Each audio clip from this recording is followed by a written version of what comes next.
네, 안녕하십니까. 시문입니다.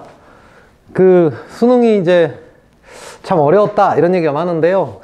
학부모님들도 지금 이제 걱정이 많으실 것 같습니다. 또 우리 아이도 이제 내년에 수능 봐야 되는데 어떻게 과연 준비해야 될까? 또 그렇게 어렵다는데 과연 이렇게 이제 이 준비를 해서 지금처럼 준비를 해서 과연 수능을 잘 볼 수 있을까? 그렇습니다. 이게 지금 불수능 국어다 해서 농담으로 이런 농담 반 진담 반인데 수능 국어가 아니라 이게 이번 수능이 국어 수능이다 할 정도로 여기 특히 이제 표준 점수가 굉장히 높게 나올 것 같다. 그래서 당락에 이제 국어에 영향을 많이 끼친다. 그 다음에 또 최근에 기사들은 이 포스텍 교수님 한 분이 국어에서 이제 나온 이 지문 하나가 답이 없는 거 아니냐 이렇게 해서 또 이제 그만큼 어려웠기 때문에 이런 논란들이 좀 이렇게 발생하고 있는 것 같습니다. 그래서 제목 잘 뽑았네요. 수능 문제 풀 수 있습니까? 이거 과연 풀 수 있느냐. 어려웠던 것이 확실히 맞는 것 같네요. 특히 국어는 한번 살펴보시면은 이때가 이제 굉장히 유명한 때죠. 이때 이제 2023년이고 4년이고 이게 이제 올해 수능인데요. 2023년 국어가 이 기록을 세웠습니다. 이게 엄매를 선택한 경우에 표준 점수가 이제 150점이 나와서 국어에서만 기록이 아니라 우리 수능의 전체 과목 통틀어서 150점이라는 표점, 굉장히 높은 표점. 그래서 만점을 받았을 때 최고 표점의 기록을 세웠고요. 전체 과목에서.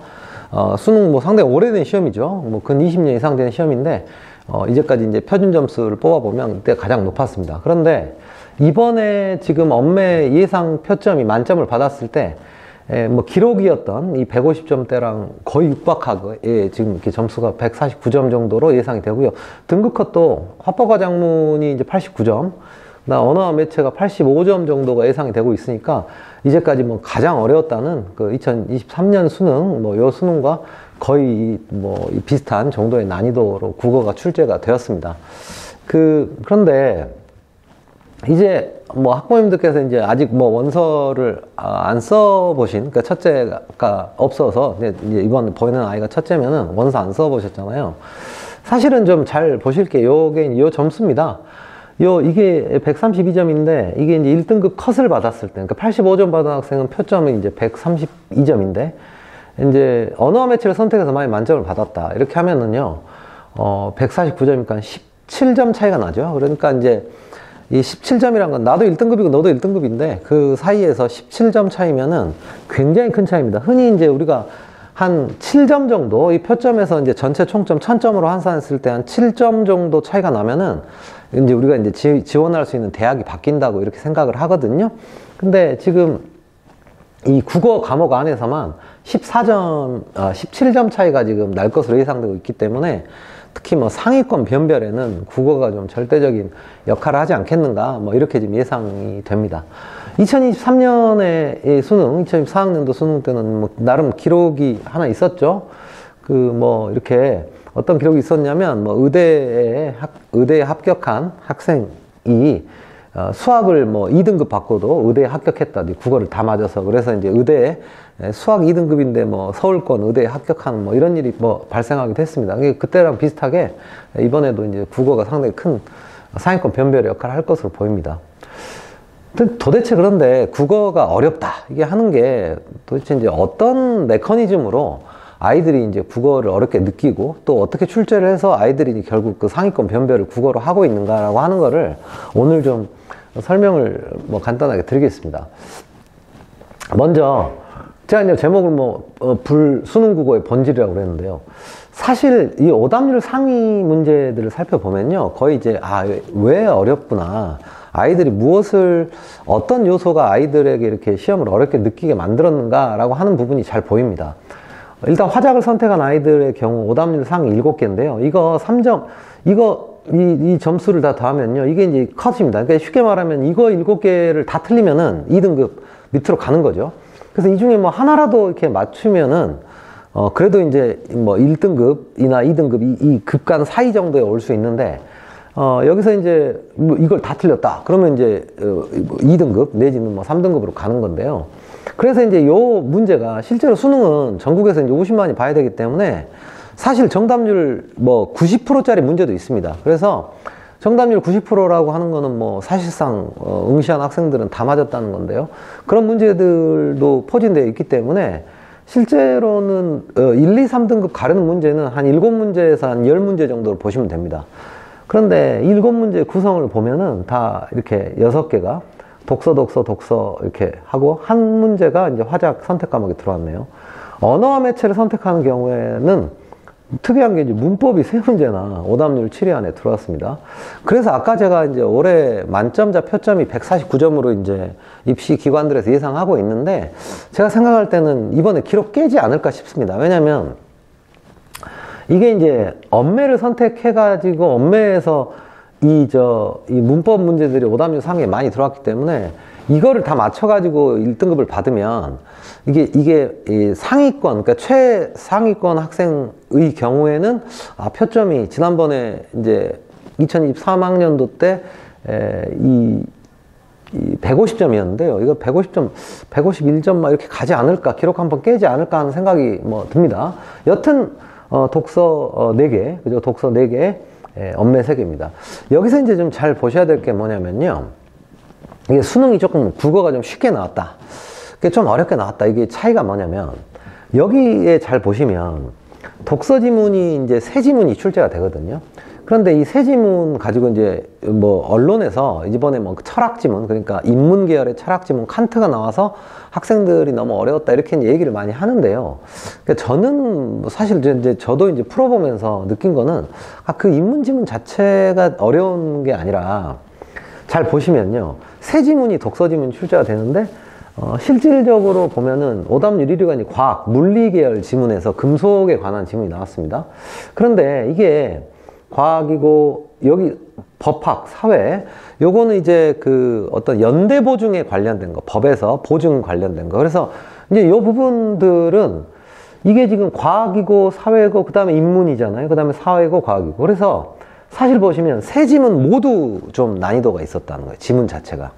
그러니까 이게 국어가 어렵다라고 하는 거에 대해서 일단 첫 번째 이해하셔야 될 게 뭐냐면 국어가 좀 어렵게 나왔다라고 하는 거는 그냥 뭐냐, 독서가 어렵게 나온 겁니다. 이른바 비문학 독해하는 이 독서가 어렵게 나온 건데 그래도 좀 독서는 원래 어렵게 출제가 되었기 때문에 독서가 좀 어렵다 하더라도요, 사실 세 지문 중에 한 지문만 어려우면은 그해 국어는 표점이 좀 떨어지고요. 그러니까 난이도가 좀 떨어졌다 이렇게 볼 수 있겠죠. 근데 올해 이제 굉장히 어렵다 이렇게 평가받는 이유는 그 철학 지문 하나가 뭐 되게 어려웠기 때문이 아니라 잘 보시면 여기도 보시면요. 물리, 법학, 철학 다 들어왔잖아요. 세 개가 오답률 상위에. 그 말은 무슨 말이냐면 한 지문이 되게 어려운 것보다 지문 3개 출제하는데 요 세 지문 모두 어느 정도 중상 난이도 이상을 가니까 실제로 이번처럼 굉장히 이제 불수능 국어다 이렇게 이제 평가를 받는 겁니다. 그래서 지금 이제 수능 국어가 어렵다는 거 도대체 본질이 뭐냐라고 한다면 실질적으로 지금 이 구성상은 일단 문학을 전국적으로 이제 상위권 학생들은 뭐 중상위권 학생들이 다 같이 이제 마치는, 그죠? 다 같이 마치는 그런 영역인 거고요. 결국 그걸 맞췄으면 일단 3등급 안으로 들어오는 겁니다. 그런데 그 다음에 이제 독서에서 얼마나 맞히는가, 이제 이 부분이 실제로 이제 수능 국어의 난이도를 결정하고 또 학생들의 어떤 등급을 결정하는 이런 시험입니다. 그런데 이제 이번에만 그런 거 아니냐 이렇게 생각하실 수 있으니까 제가 좀 쭉 한번 보여드릴게요. 작년 수능입니다. 작년 수능이 좀 쉬웠다고 그랬죠. 작년 수능이 좀 쉽다고 평가받은 이유는 사실은 지금 이제 보시면은 이게 문학이 이렇게 3개 들어왔잖아요. 그래서 딱 이런 구조입니다. 그게 무슨 말씀이냐면 이게 문학이 어려워서 문학이 딱 들어왔느냐, 그렇기보다는 독서가 좀 쉽게 출제되니까 이 문학 밑에 있던 좀 정답률이 높고 달리 말하면 오답률이 높았던 그런 이제 이 문제들이 좀 빠지면서 그 빈 자리를 문학이 채우는 이런 시스템이거든요. 그래서 좀 쉬웠다라고 해도요. 근데 그래도 어쨌든 오답률 1, 2, 3, 4위는 다 독서가 차지하고 있고요. 자, 그 다음에 또 이렇게 보시면은 여기도 마찬가지죠. 조금 한 2년 정도 조금 뭐 쉬었다 뭐 이렇게 하는데 이른바 뭐 킬러를 좀 뺀다 이렇게 해가지고요. 그러면은 조금 독서가 좀 쉽게 나오면은 이제 문학이 이렇게 좀 올라옵니다. 이렇게 문학이 좀 올라오고요. 그 다음에 또 그전 수능 보면요. 이게 또 상당히 어려웠다라고 하는 수능이거든요. 그런데 이제 어려웠다는 수능인데 또 보면은 지금 독서로 지금 꽉 찼습니다. 독서 7문제네요. 화작의 경우는. 이런 방식으로. 그래서 이제 이걸 이해하셔야 돼요. 이제 수능 국어가 어렵게 출제됐다. 그러면, 독서 지문이, 세 지문 중에 뭐 두 지문이 어려우면은 뭐 좀 어렵게 출제된 거고요. 세 지문 모두 다 어렵게 출제되면, 세 지문 모두 다 중상 난이도 이상으로 출제되면 수능 국어가 굉장히 어려워지는 겁니다. 그래서 여기도 이제 보시면은 이렇게 어렵게 출제될 때 보시면은 이렇게 이제 과학, 사회, 인문이 다 같이 들어오잖아요. 그래서 다시 한번 보여드릴까요? 근데 이제 이 변하지 않는 그런 법칙처럼 지금 수능은 이렇게 지금 진행이 됩니다. 일단 시험이 쉽든 어렵든 간에 오답률 상위에 독서가 뭐 대부분을 차지합니다. 그런데 독서 지문이 모두 다 어렵게 출제되지 않고 한두 지문 좀 쉽게 출제되면요. 그러면 이제 문학 문제가 그때서야 이렇게 조금 고개를 들어서 좀 중요한 어떤 오답률 상위 문제로 올라오는 이런 시스템입니다. 그래서 이제 2021년 또 뭐 2021년도 보시면요. 그래서 독서 6개, 여기도 독서 6개, 여기도 선택 과목 하나씩 들어왔네요. 자, 그래서 결국 수능 국어라고 하는 것의 본질이 뭐냐, 핵심이 뭐냐. 이제 변함없는 일종의 법칙입니다. 그리고 뭐 이번에 올해 이제 내년이죠. 이제 내년에 수능 보면은 이제 지금 시스템이 좀 끝나고 이제 그 다음 2028 입시로 넘어가는 2028 입시안에 따라서 선택 과목이 없어지고 이제 화작, 언매 이런 뭐 전체 과목들을 다 공통 과목으로 넣어서 다 풀게 되는 이런 수능으로 넘어가기 때문에 이제까지 봤던 이 수능들이 계속 어떻게 보면 독서 중심의 시험이었던 것에 그 경향이 뭐 내년에 바뀔 리는 없을 것 같고요. 그래서 일단 학부모님들께서도 좀 이해하셨으면 좋겠는 게 수능 국어가 이게 학교 교육 과정과 어떻게 보면 좀 괴리가 되어 있습니다. 한번 돌아보시면 아이들이 고등학교 이제 1학년 때 시험 보면 또 2학년 때 시험 보면 주로 뭡니까? 네, 맞습니다. 이 문학 중심의 어떤 교육 과정이거든요. 학교 교육 과정이라고 하는 것이. 1학년 때 중간기말 이렇게 보잖아요. 그러면 한 번은 문학 중심의 시험, 한 번은 문법 중심의 시험. 이렇게 중간기말 봅니다. 2학년 때 교과서 자체가 문학인 경우가 많죠. 아니면 이제 뭐 선택 과목 중에 뭐 언매나 화작 이런 거를 2학년 때 합니다. 독서 파트, 그러니까 비문학 파트는 사실상 이 학교 교육 과정에서는 거의 미싱이 되어 있는 영역이라고 보시면 됩니다. 그런데 거의 빠져 있거든요, 다. 그런데 정작 이제 수능 국어는 수능이 어려우나 쉬우나 이렇게 독서 중심의 시험이고요. 그런데 그 독서가 세 지문 중에 몇 지문이나 어렵냐에 따라서 뭐 불수능 국어냐, 물수능 국어냐 이렇게 결정이 되는 이런 시스템입니다. 그러나 불수능이든 물수능이든 변함없는 법칙으로 독서가 결국 수능에서는 1, 2등급, 3등급 이렇게 결정을 한다, 상위권 결정을 한다 라고 하는 거, 이거를 일단 기억을 해 주시기 바랍니다. 자, 그런데 이제 학부모님들께서 좀 의문을 가지실 수가 있어요.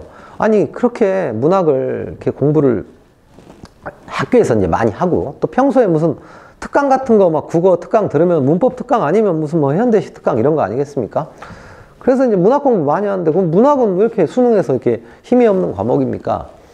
그런데 이제 이게 힘이 없는 과목이라기보다는요, 학부모님께서 좀 이해하셔야 되는 게 뭐냐면, 아이들을 보면 문학 되게 못하잖아요. 특히 뭐 남학교 이렇게 다니고 이런 애들 보면 뭐 감수성이 떨어지고 문학적 감수성이 떨어지고 뭐 애를 보면 고릴라 같고 이런데 과연 이런 애들이 어떻게 도대체 그럼 수능 가면 이렇게 문학을 잘 푸는 거죠? 결과적으로는 이 부분을 이해하셔야 됩니다. 사실 이 EBS 연계라고 하는 이 시스템이 도입된 이후로 발생한 문제입니다. 예전에 EBS 연계가 되지 않던 그런 시험 있죠. 이런 시험에서는 말 그대로 국어 시험이 말 그대로 문학 시험이었습니다. 학교 내신 시험과 성격이 좀 비슷하게 문학을 잘하는 학생이 국어를 잘했던 적이 있거든요. 근데 물론 한 20년 전 얘기네요. 그런데 거의 이런 때 EBS 연계라는 게 시작이 되고 나서는 실제로 이제 문학이라고 하는 거는 일종의 약간 공통 과목처럼 다 같이 EBS를 열심히 공부해가지고 EBS를 다 맞히는, 그죠? EBS에서 나온 걸 다 맞히는, 이렇기 때문에 실제로 문학의 정답률이 대폭 올라가게 된 겁니다. 그러니까 이제 비문학에서 남는, 그러니까 상위권을 변별하는 건 비문학이 남게 되는 이런 구조입니다. 올해 EBS 연계 양상인데요. 이거 3년 동안 똑같습니다. 3년 동안 똑같은데요. 무슨 말씀이냐면 이렇게 현대소설이나 이 고전소설 중에 한 편은 그냥 EBS에 있는 걸 그대로 냅니다. 특히 올해는 수군가, 고전소설 수군가를 냈는데 수군가가 제법 길거든요. 그런데 또 이제 어떻게 했냐면 평가원에서 아예 EBS에 있는 부분을 거의 그냥 긁어서 냈어요. 그러니까 실제로 이렇게 준다는 거는 뭐 이거는 뭐 학생들 중에서 공부를 좀 한 학생들은 사실상 안 읽고 거의 풀 수 있는 이런 정도로 출제를 했고요. 딱 50%를 억지로 이제 사실 기계적으로 맞추고 있습니다. 그래서 이제 EBS 연계율이 좀 문학이 좀 떨어진 거 아니냐 그랬는데, 그러면 아까 말씀드린 대로 문학을 전국적으로 봐도 아이들이 문학을 잘 안 틀리는데 EBS 연계율이 떨어졌는데 어떻게 보면 문학을 갑자기 잘해진 거겠습니까? 그렇지 않고요. 잘 보시면 EBS 연계율이 비연계다 이렇게 할 때, 비연계 작품이 많다고 할 때 비연계 작품이 힘이 있으려면 이렇게 단독으로 출제가 돼야 됩니다. 그러니까 이렇게 단독으로 출제가 되고 그 다음에 그게 또는 EBS 연계되더라도 EBS에 없는 부분을 문학을 출제하면 그때는 오답률 상위로 올라옵니다. 이게 EBS에 있는 작품이라도. 그런데 이렇게 한 작품만 단독 출제를 하고요. 비연계 작품들은 연계 작품이랑 세트로 출제를 하거든요. 그러니까 세트로 출제를 하게 되면 예를 가, 나다 이렇게 하면은 가는 내가 EBS에서 공부해가지고 다 잘 아는 작품이라 이거죠. 그러면은 이제 나를 조금 해석이 좀 안 돼도 실제로 그 가나를 같이 보고 문제를 풀기 때문에 정답률이 대폭 올라갑니다. 그래서 이제 우리는 그걸 이제 실질 연계율이라고 하는데, 문학에서 만일에 이 8작품, 뭐 7작품이나 8작품 정도를 출제를 한다고 할 때 절반은 EBS 연계고 절반은 EBS 연계가 아니다라고 하는데, 그 8지문을 다 단독으로 문제를 내면요 문학이 굉장히 어려워질 겁니다. 그런데 이렇게 한 작품, 비연계 작품은 EBS에 없는 작품은 단독 출제를 한 작품 하고 나머지는 다 이렇게 EBS에 있는 작품이나 세트로 출제를 하기 때문에 실질적으로 아이들이 어떤 느끼는 이 연계율은 이 작품 개수로 따지는 연계율보다 훨씬 높습니다. 그러다 보니까 전국적으로 특히 이제 뭐 지금 대치동에 있는 아이들의 경우야 사실 뭐 교육 인프라가 잘 돼 있으니까, 그런데 지방에서 이게 좀 교육 인프라가 좀 부족한 곳에서 공부를 한다 하더라도 실제로 뭐 EBS에 대해서는 어떤 학교에서도 나름대로 노력을 하고요. 또 그 다음에 뭐 EBS 방송 자체를 봐도 되고, 또 이 인터넷 이 강의들을 보다 보면 특히 EBS에 대해서는 전국적으로 다 같이 좀 공부할 수 있는 여건이 좀 갖춰져 있습니다. 그러다 보니까 이렇게 이제 EBS 문학에 대한 어떤 정답률이 좀 높게 나오는 거고요. 이게 작년 수능인데도 모양 아주 똑같지 않습니까? 이렇게 따다당 이렇게 하고 여기 비연계 하나는 출제하는 거 재작년 수능입니다. 똑같죠. 그래서 이건 아예 정해졌습니다. 지금 최근 3년 동안 뭐 바뀌지 않았으니까요. 다만 이제 현대소설이나 고전소설 중에 이제 뭐 어떤 거를 좀 비연계로 출제할 것인가 이게 조금 바뀌긴 하는데, 그러나 기본 구성, 그죠? 비연계 하나 단독, 그 다음에 연계 단독, 나머지는 이렇게 출제를 한다. 이렇게 돼 있습니다. 그러면 이제 뭐 문학은 공부 안 해도 됩니까? 근데 전혀 그렇지 않고요. 이제 중요한 부분입니다. 어떻게 아이들의 점수를 어떻게 보면 이렇게 깎아내리는가, 달리 말하면 변별을 하는가에서는 바로 이런 부분이죠.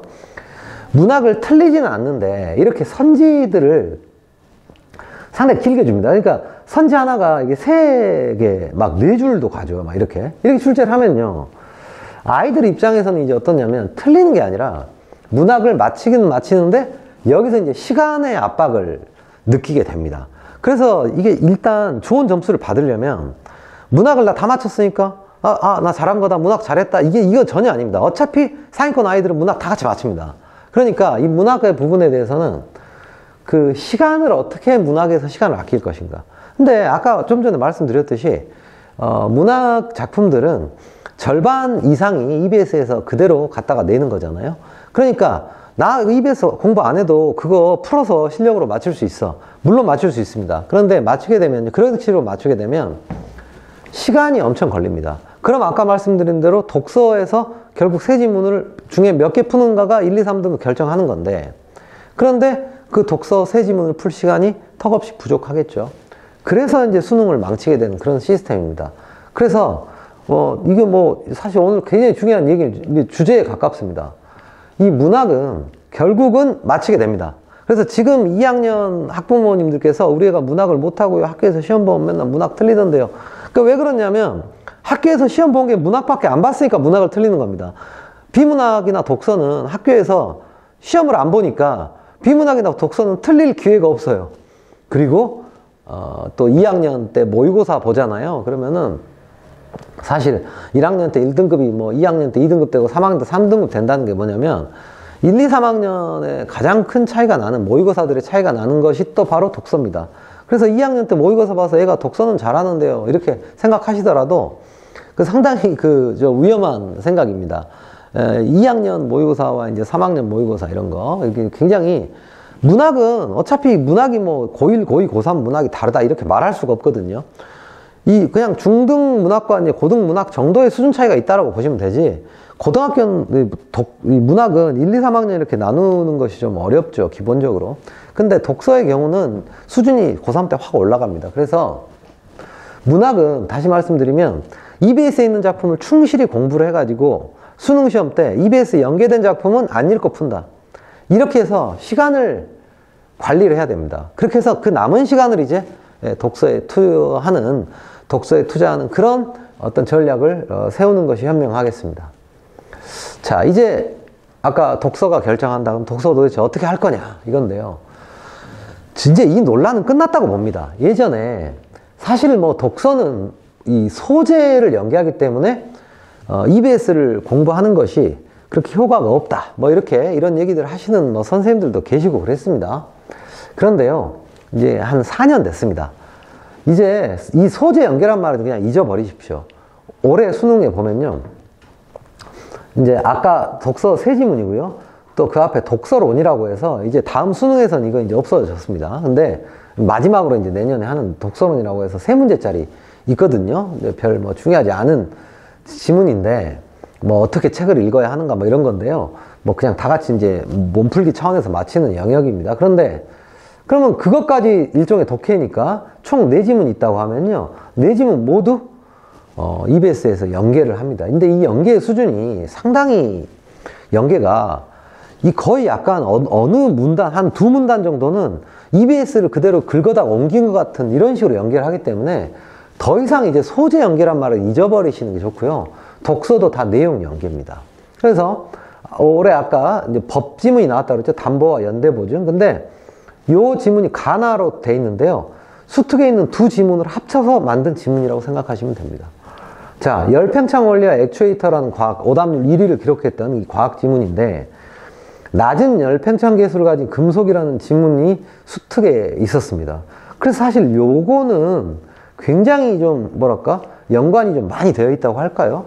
그 다음에 그 칸트 지문인데요, 인격 동일성에 관한 논의, 칸트 지문이라고 이제 지금 불리고 있는데, 똑같이 인격 동일성에 관한 어떤 논의하는 그 지문이 수능 특강에 있습니다. 그래서 지금 이 독서 부분에 대해서 말씀드리고 싶은 것은, 결국 학교 교육에서 미싱이 되어 있고, 그러다 보니까 1, 2학년 때 대부분 소홀히 하게 되고, 이제 그렇게 하고 고3 때 이제 준비를 하다 보면은 이제 사실 시간이 턱없이 부족합니다.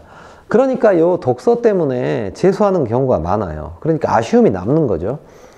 이따가 좀 더 자세히 말씀드릴 텐데, 좀 전에 말씀드린 것처럼 EBS라고 하는 책에서 문학이나 이 독서를 많이 내잖아요. 그러다 보니까 사실은 이제 고3 때가 되면요, 국어 공부를 좀 해보자 이렇게 하지만은 사실상 나의 어떤 국어 공부다운 국어 공부를 하기보다는 거의 이제 EBS에 좀 끌려다니는 시간이 굉장히 깁니다. 그래서 사실 이제 이런 것들을 이 독서를 좀 집중적으로 공부를 해야 되는데 좀 그렇지 못하고 좀 아쉬운 거죠. 겨우 내가 EBS만 풀고 수능에 가는 그런 느낌으로 아이들이 수능을 보게 되면 결국 좀 아쉽잖아요. 그러다 보니까 재수하고 이렇게 되는 경우가 많은데요. 지금 이 독서 파트도, 그러나 어쨌든 지금 독서 파트도 그냥 말 그대로 그 영역이나 범위가 없이 그냥 아무 글이나 낯선 글을 주고 읽어보라 라고 하는 그런 방식이기보다는 지금 EBS에서 분명히 이렇게 내용 연계를 해주고 있습니다. 올해만 그런 거 아니냐. 이것도 그래서 제가 가져왔습니다. 이제 뭐 6월 평가원 모의고사였고요. 2024년. 근데 이제 수능. 그럼 수능은 어떻습니까? 수능도 4개 다 작년 수능 다 연계했죠. 재작년 수능 4개 다 연계했습니다. 그래서 이렇게 EBS 연계를 확실히 내용 연계를 지금 해주고 있다. 그래서 이제 어떤 측면에서는요, 조금 이제 평가원 편을 좀 들어주자면 평가원에서는 조금 좀 억울할 것도 같아요.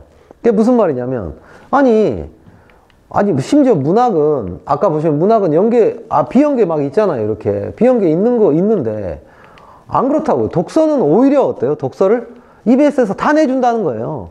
아니, 그런데 그게 막 어렵다고 막 아이들이 하고, 이거 고등학생이 풀 수 있냐? 이렇게 한다는 거는 평가원 입장에서는, 아니, 그러니까 EBS에서 이렇게 다 내줬는데 왜 그러냐? 이렇게 좀 억울해 할 수 있을 것 같습니다. 자, 그래서 정리를 좀 한번 해본다면요. 이런 말씀입니다. 지금 수능 국어가 결국 구조가 어떻냐면 난이도를 결정하는 것이 결국 독서의 난이도가 어떻게 출제되는가. 그 독서의 난이도라는 게 한 지문만 어렵게 출제하느냐 아니면 전반적으로 세 지문 모두 중상 난이도를 출제하느냐. 이거에 따라서 수능의 난이도가 좀 결정이 되는 구조고요. 그리고 그럼 문학은 뭐 아이들이 문학을 고3이 되면 갑자기 잘해지느냐. 그게 아니라 아이들이 전국적으로도 이제 EBS 문학이라고 하는 거는 그래도 공부를 열심히 하기 때문에 그거 EBS 문학을 바탕으로 해서 문학을 다 같이 마치는 이런 분위기고요. 그래서 문학이 이제 오답률 상위로 올라오려면 독서가 쉽게 다 좀 나오면서 독서 문제 가운데서 어떤 한 지문이 되게 쉽게 나왔다. 그러면 얘네들의 정답률이 확 올라가 버리니까 그 빈자리를 지금 문학이 좀 채우는 이런 식의 구조다. 이렇게 이제 말씀을 드리고요. 그런데 이 독서 파트도 그런데 지금 뭐 어렵다 하지만 실제로 이제 EBS에서 이렇게 많이 출제를 하고 있다. 그리고 이제 심지어 이제 아까 내용 연계라고 했을 때 이렇게 아예 그래프를 옮겨다가 출제를 하는 경우도 있습니다. 그래서 뭐 제가 이제 좀 강조를 다시 한번 드리고 싶은 것이 이겁니다. 뭐냐면은 그 이제 뭐 이렇게 똑같았다 이런 걸 보여드리는 건데 이런 얘기예요. 그 독서 파트에 대해서는 지금 뭐 인터넷에 이제 보니까 아이들이 이제 수능 좀 망치고 나서 막 그런 막 이제 울분을 토로하면서 과연 이거 그 독해력을 기르자 막 이렇게 하고 그 다음에서 뭐 구조를 봐야 된다. 그래 구조를 봐야 된다. 이런 거 다 무의미한 거 아니냐. 이제 이렇게 좀 이렇게 울분을 토하는 그런 글들도 있더라고요. 근데 저는 사실 좀 이게 이상하게 들리실 수도 있겠는데 저는 원래 그렇게 생각을 합니다. 그러니까 무슨 말씀이냐면요. 이 독서 파트가 이렇게 확실하게 내용 연계를 해주고요. 그 다음에 또 하나 이제 아셔야 되는 게 뭐냐면은 사실 테마가 좀 정해져 있습니다. 이게 테마가 정해져 있다는 거는 이제 그 칸트 지문을 보고 이제 신문 기사들이 아니 이거 고등학생들이 풀 수 있느냐라고 하는데 그러니까 첫 번째는 말씀드렸죠. 제가 풀 수 있다. 풀 수 있고 또 풀 수 있어야 한다. 왜냐면 EBS에서 그 비슷한 얘기가 있었기 때문이다. 첫 번째가 제 주장이고요. 그다음 두 번째는 칸트는 수능에만 2번 출제됐고요. 평가원 모의고사를 기준으로 하자면은 한 6번 정도 칸트가 출제가 되었습니다. 이제 뭐 근대 철학의 뭐랄까요? 높은 산이다, 우뚝 서서 산이다 이렇게 말할 수 있는 칸트고 그건 워낙 중요합니다. 그런데 그런 기출에 이미 여러 차례 출제가 됐던 그런 지문인데 그런 지문들에 대해서 검토를 안 해본 상태에서 학부모님들이 갑자기 그 지문을 보면 이런 걸 아이들이 어떻게 하지? 라고 하지만 실제로 이 독서에 대해서 충분히 이렇게 준비를 한 학생들이라면 독해력의 문제가 아니라 배경 지식 차원에서 칸트를 알고 수능 시험장에 가야 된다는 거예요. 그러니까 2가지 이유로 제가 말씀드리는 겁니다. 2가지 근거를 말씀드리는 거죠. 첫 번째는 뭐냐면 EBS에 있었다. 그냥 공부를 했어야 될 거 아니냐. 그 다음에 두 번째로는 평가원에서 출제하는 시험, 평가원 1년에 시험 3번밖에 안 됩니다. 그 다음에 수능 20년 잡으면은 1년 3번이니까 60번 출제한 거잖아요. 근데 그 중에 6번을 칸트를 다뤘습니다. 평가원에서. 그렇다면 이 칸트에 대해서는 무슨 뭐 독해력 이런 걸 떠나서 배경 지식으로 칸트에 대해서는 좀 알고 있었어야 하는 거 아닌가.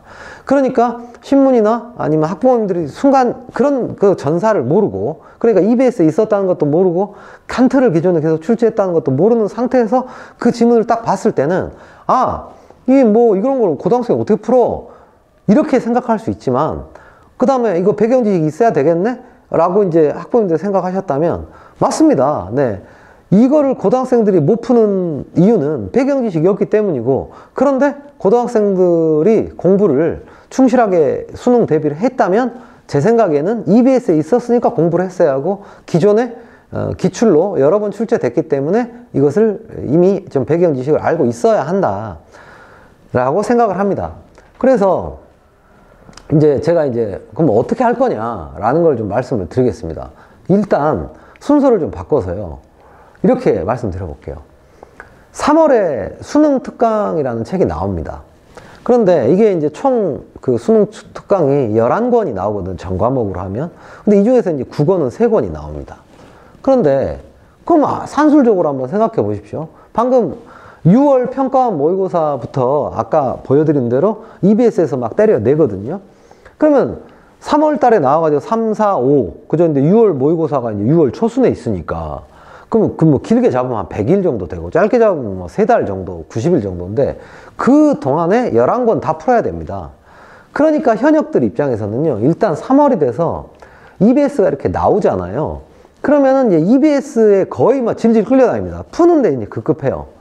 그러다 보니까 아까 말씀드렸던 제가 전략이 이 3월, 7월에 EBS의 시간으로 보낼 수밖에 없고, 또 고3들은 사실 그 내신, 3학년 1학기 내신까지는 그래도 이제 꽉 좀 잡아야 되니까 3학년 1학기 내신 때 보면은 대부분 학교가 시험 범위가 EBS입니다.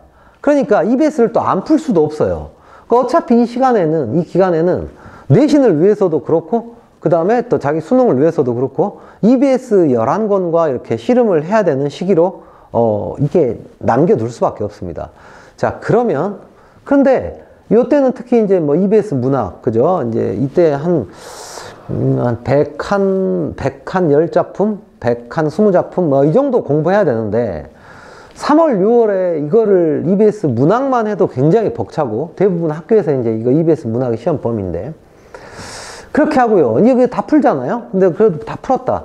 그러면 이제 6월 달에 뭐가 나오면 수능 완성이라는 책이 나옵니다. 근데 한 권이거든요. 그러니까 이건 국어가 3권인데, 수능 특강은 3권인데, 수능 완성은 독서, 문학, 이게 선택 과목까지 다 합쳐가지고 한 권으로 나오니까 실제로 공부의 분량이 한 3분의 1 정도 되는 거죠. 그러니까 그래도 6월 달에 나오면은 7월 한 달은 갑니다. 이거 수능 완성하느라고. 그러다 보면 이 3월부터 7월 이게 EBS를 공부를 해야 된단 말이죠. 그러면 아까 말씀드린 것처럼 그 독서가 이 1등급을 결정한다. 이렇게 말씀드렸는데 시험의 난이도를 결정하고 1등급을 결정하고 2등급도 결정하고 이 수능 국어의 본질은 지금 독서에 있고 20년 동안 그래 왔다. 이렇게 말씀드린 건데요.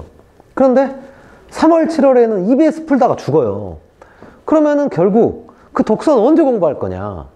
그래서 제가 이제 요게 3월, 7월에 EBS 시간으로 보낼 수밖에 없다면 이제 언제 해야 되겠습니까? 네, 그렇습니다. 12월 이게 개강하면 제가 이제 12월 21일 날 개강할 생각인데 이게 개강을 하잖아요.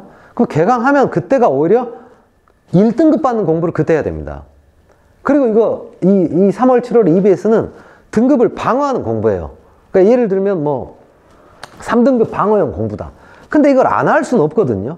그래서 학부모님께서 뭐 지금 계획을 갖고 계시고 학생들도 나름대로 이제 계획을 세울 텐데 그 계획에 혹시 이 12월, 1, 2월에 좀 문학 작품들을 막 공부하고 이렇게 한다면은 문학 중심의 커리큘럼을 계획하고 계시거나 한다면 좀 굉장히 잘못된 방향입니다. 어차피 3월, 7월에 EBS를 열심히 풀어야 되고 또 EBS를 공부하고 내신을 대비한다는 특히 EBS에서도 문학 작품 110개, 120개를 공부하는 그런 시간이 될 겁니다. 그렇다면 언제 독서 공부를 할 수 있느냐? 12월부터 EBS 나오기 전까지, 그러니까 12월, 1월, 2월 이 정도가 이 1등급 받는 이 수능에서 가장 중요한 독서를 집중적으로 공부할 수 있는 겁니다. 물론 문학을 안 할 수는 없죠. 또 요 3월, 7월에도 뭐 독서를 안 하겠습니까? 근데 그렇지만 어떤 중점을 둔다면 어떻게 보면 EBS에 대한 부담이 없이 독서를 아까 말씀드린 기출 같은 거 있잖아요. 이런 것들 기출에 나오는 그런 어떤 내용들을 배경 지식으로 흡수할 수 있는 그런 시간은 어떻게 보면 그런 공부를 쭉 해 나가겠지만 온전히 그 독서에 좀 집중해서 기출 문제와 그 다음에 그 기출에 나오는 내용들을 그냥 풀어보고 넘기는 게 아니라 이게 다시 출제된다는 마음으로 배경 지식으로 기를 수 있는 그런 때는 12월, 1월, 2월 밖에 없다. 그래서 저는 전략 1이 3월, 7월을 EBS의 시간으로 이렇게 보내자라고 하는 거는 반대로 말하면 EBS 나오기 전에 독서를 아주 열심히 집중적으로 그죠? 이렇게 공부를 하자라는 그런 말씀이고 EBS가 나오면은 EBS를 열심히 공부하자. 자, 이렇게 이제 첫 번째 그렇게 이제 말씀드렸고요. 제가 이제 그리고 이제 문학에서 아까 보셨듯이 이제 이 연계와 비연계가 있잖아요. 그래서 항상 이 연계 작품만 공부하면 안 되고 EBS 작품 공부할 때는 비연계와 아까 세트로 출제한다 그랬죠. 그래서 비연계와 세트로 이렇게 출제가 되니까 저희가 이제 교재 따로 만들어서 저희 이제 제가 만든 교재를 쓰는데 이렇게 다 연계 비연계. 그래서 EBS를 공부하는 그런 어떤 시간에 문학에 대해서는 특히 그냥 EBS 작품들을 쭉 공부하는 거. 그건 이제 비효율적이잖아. 그럼 이 비연계는 또 언제 따로 공부하겠습니까? 그래서 이렇게 연계 비연계 이렇게 세트로 해서 공부를 하는 것이 좋겠습니다. 자, 그 다음에 두 번째, 이제 문학에 대해서는 산문문학인데요. 그러니까 문학이 유일하게 오답률 순위에 올라온다. 이제 올라오면, 그거는, 이 산문문학입니다. 그래서, 이제 문학의 난이도라고 하는 것도 사실은 좀 주로 결정하는 방식이 이런 건데요.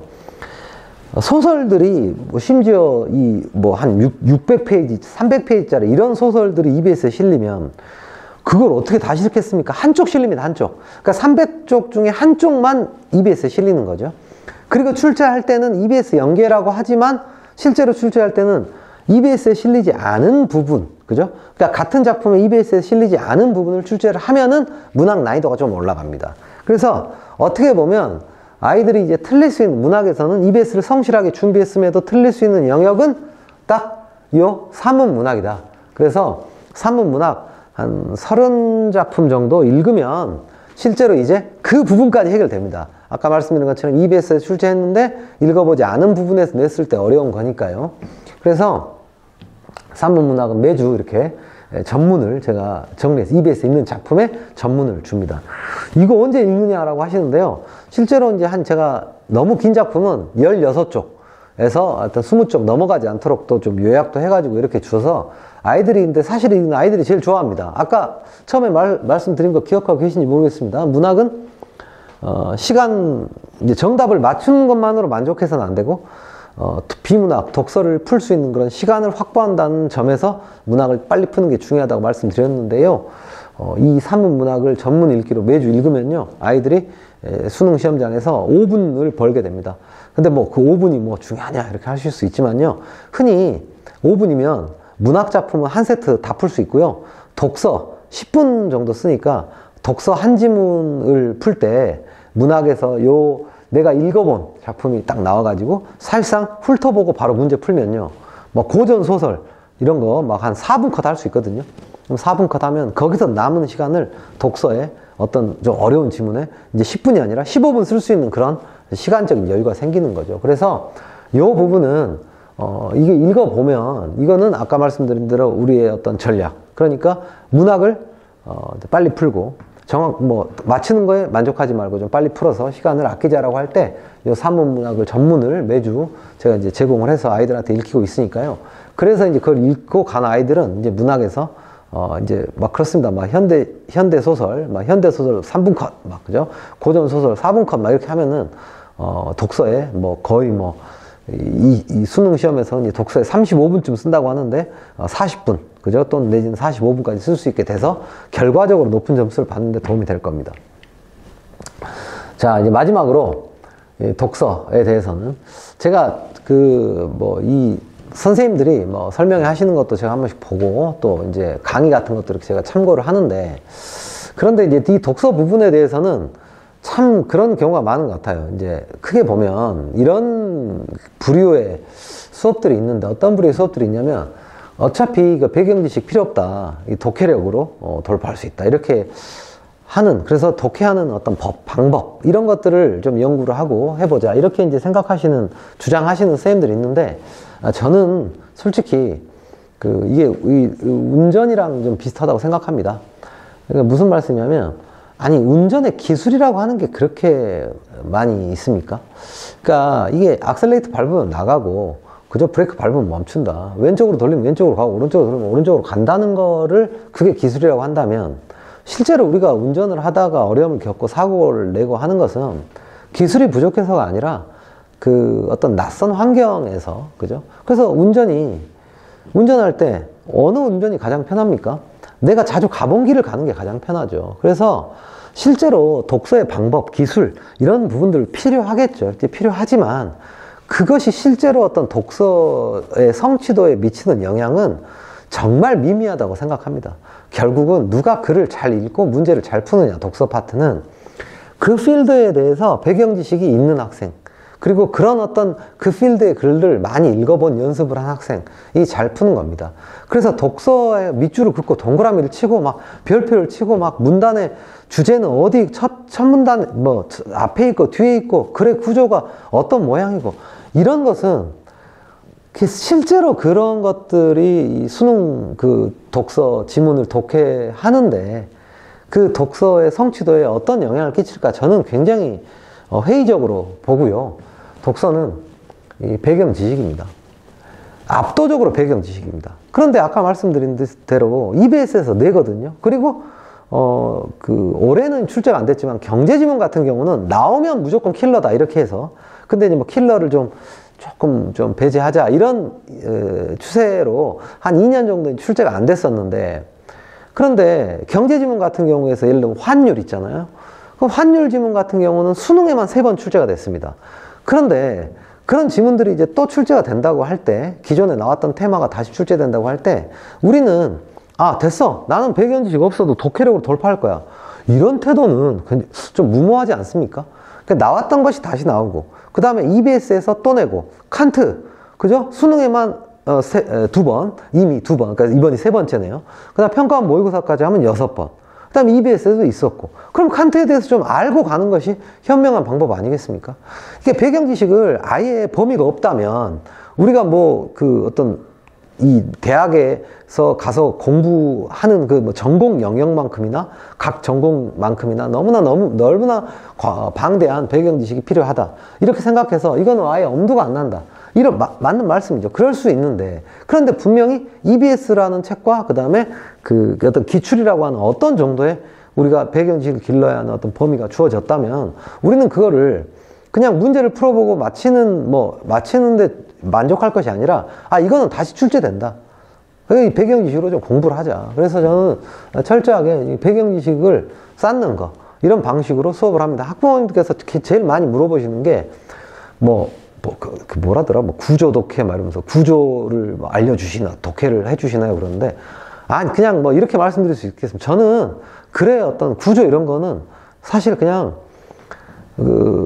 마치 학생들한테 구조를 봐 이거는 운전하는 사람한테 브레이크를 밟으면 멈추는 거야 잊지 마 기억해 이렇게 계속 얘기하는 거나 다름없다고 생각합니다. 그래서 배경 지식을 기르는 그런 방식으로 저는 수업을 하고요.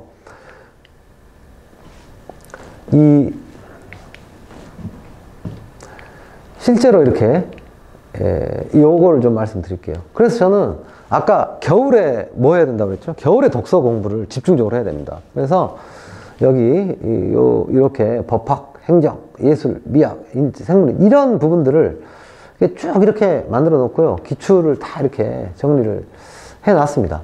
그래서 이런 것들을 매주 이렇게 하나씩 이렇게 이제 공부를 해 나가는. 그래서 제가 아까 연습이 아니라 문제 푸는 연습이 아니라 아예 이제까지 수능에 나왔던 법, 행정. 저 참고로 이 법에서 제일 많이 나온 게 테마가 채권입니다. 채권. 법에서 채권, 채무관계 이런 거 있잖아요. 법학에서. 그러면 이거 기출 이제까지 나왔던 걸 다 검토해서 그런 것들을 좀 배경 지식으로 흡수할 수 있는 그런 공부를 해야 되겠다. 그래서 요 겨울에 이제 이거를 집중적으로 좀 할 겁니다. 그 다음에 이제 EBS도요, 가급적이면 제가 테마라고 그랬잖아요. EBS도 이렇게 테마로 좀 만들어가지고, 올해 EBS에 독서도, 그러니까 아까 문학은 당연히 밑줄 긋고 동그라미 치고 막 하면서 문학 작품에 대해서 분석을 하죠. 그런데 독서 EBS도 어떤 테마의 형태로 만들어가지고, 이런 부분들을 좀 공부를 계속 하는 거. 이거 언제 해야 된다고요? 네, 그렇습니다. 시간이 별로 없습니다. 12월, 1월, 2월 하면요, EBS가 나와버립니다. 그러니까, 특히 이제 독서 테마. 그래서 겨울에 요 소주제별 기출을 하고 EBS가 나오면은 또 독서도 그때 EBS 독서는 소재 연계니까 안 풀어도 된다? 공부 안 해도 된다? 전혀 그렇지 않습니다. EBS도 테마로 공부를 해서 배경 지식이 될 수 있게 이 질문이 나올 것 같다 해서 그 내용을 좀 공부하는 방식으로 하겠습니다. 그 다음에 또 이제 대치동에서는 사실은 구할 수가 있죠. 구할 수가 있는데 반대로 말씀드리면 대치동에서 이제 이 인프라를 이용할 때 상당히 중요한 부분이 또 이런 모의고사들입니다. 그래서 저 이제 4대 모의고사들 불리는 거 이런 것들 다 잘 활용하고 있고요. 자, 그 다음에 이제 마지막으로 제가 이제 1년의 어떤 플랜을 좀 말씀을 드린다고 한다면 이렇게 말씀드릴 수 있을 것 같습니다. 자, 12월부터 1, 2월, 이 12월부터 1, 2월에 아까 말씀드린 것처럼 독서 테마, 그죠? 독서 테마. 그리고 문학은 EBS가 나오기 전이니까 이제 낯선 문학을 중심으로 공부하면 됩니다. 그리고 이제 3월 EBS가 나오면요. 아까 뭐라고 말씀드렸죠? 그죠? 이 3월부터 한 7월까지, 그죠? EBS의 시간으로, 그죠? EBS의 시간으로 보낸다. 그리고 이제 6평 때, 제가 이렇게 얘기합니다. 그래서 3월, 3, 4, 5월을 내가 정말 보람차게, 알차게, 열심히 잘 보냈는가는 뭐에서 결정되냐. 6월 평가원 모의고사를 딱 봤을 때, 이거 EBS에서 나온 것이 뭔지, 또 EBS에서 나오지 않은 작품이 뭔지 구분할 수 있으면 그게 바로 이미 절반의 성공이다. 이렇게 말씀드리고요. 그리고 이제 7월 정도에 이제 수능 완성하고요. 수완에 집중하고, 그러면서 이제 9월 모의고사를 대비해야 되겠죠. 이렇게 보시면 더더욱 사실 12월, 1, 2월이 좀 중요한 시기라는 생각이 드시죠. 그래서 3월, 7월. 그래서 이제 7월 정도 지나서 이 수능 완성 다 풀면요. 그러면 그때 어떻습니까? 다시 이제 8월 정도 때부터 이 독서, 조금 공부를 좀 많이, 공부량을 좀 늘릴 수 있는 시기가 옵니다. 그런데 이제 9평 보고 나면 파이널입니다. 그죠? 파이널입니다. 그래서 이때는 이제 결국은 이제 아까 말씀드린 그 4대 모의고사 이런 것들 최대한 풀면서 실전 연습을 해야 되는 때가 되는 거고요. 그래서 이렇게 보니까 금방이죠? 네, 그렇습니다. 그래서 이렇게 이런 정도의 어떤 플랜을 제가 이제 가지고 있고요. 그렇습니다. 제가 이제 토요일 10시, 일요일 6시 이렇게 이제 강의 이제 고3 실전 강의 이렇게 잡아두고 있습니다. 그래서 그 학부모님들께서 이제 그런 부분 잘 한번 생각해 보셨으면 좋겠어요. 제 1, 2학년 때와는 어떻게 보면 좀 이거는 학부모님들의 문제가 아니라 교육과정상 사실 독서 파트가 좀 이렇게 빠져 있다. 그런데 1, 2학년 때는 사실상 그 문학으로 계속 공부를 하지만은 1, 2학년 교과서에 실리는 문학은 수능에 또 안 나옵니다. EBS에서 나오고요. 그 다음에 독서 파트는 아예 빠져 있고. 그렇다면 과연 이제 어떤 전략으로 어떤 커리큘럼을 가야 될 것인가. 그런데 제가 이제 이 말씀을 계속 드리는 거는 우려가 돼서 그렇습니다. 학부모님들께서도 잘 모르시니까, 국어 하면은, 그죠, 이육사, 김소월, 그죠, 이상, 이런 사람이 떠오르니까, 사실, 국어 하면 그냥 어떤 독서보다는 문학 이런 걸 생각하시고, 심지어는 이제 또 수능 국어도 그렇지 않을까 이렇게 오해하신다면, 그렇지 않고요. 또 고3 때는 EBS라는 책이 가지고 있는 그 영향, 그죠? 근데 그게 쫓겨갈 수밖에 없는 어떤 그런 어려움, 이런 것들을 감안해 볼 때, 좀 전에 제가 말씀드린 것처럼, 이렇게 12월, 1, 2월에 또 독서 중심의 학습을 하다가 EBS가 나오면 EBS를 열심히 공부하고, 특히 독서도 EBS에서 연계를 많이 하고 있기 때문에 어떤 내용을 공부하는 이런 방식의 어떤 커리큘럼, 그리고 그런 전략, 이런 것으로 내년 수능 잘 준비해서 올해처럼 좀 어렵게 나왔다고 해서 이렇게 어떤 자기의 어떤 입시 자체가 망가지는, 그것 때문에 망가지는 일이 없도록 그렇게 잘 준비를 한번 해보도록 하겠고, 또 한번 그런 플랜에 동참해 주시기 바랍니다. 네, 감사합니다.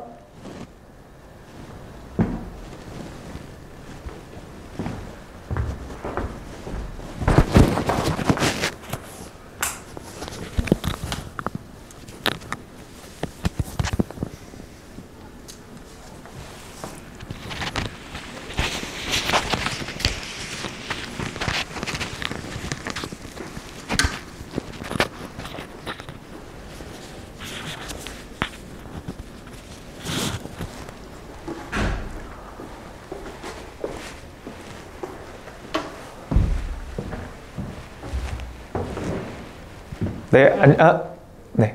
네, 안녕하세요. 저는 지금 소수관리반 담당하고 있는 오태원 강사라고 합니다. 저는 이 정규반과 마찬가지로 이제 소수관리반이 어떻게 진행되는지 간략하게 소개해 드리도록 하겠습니다.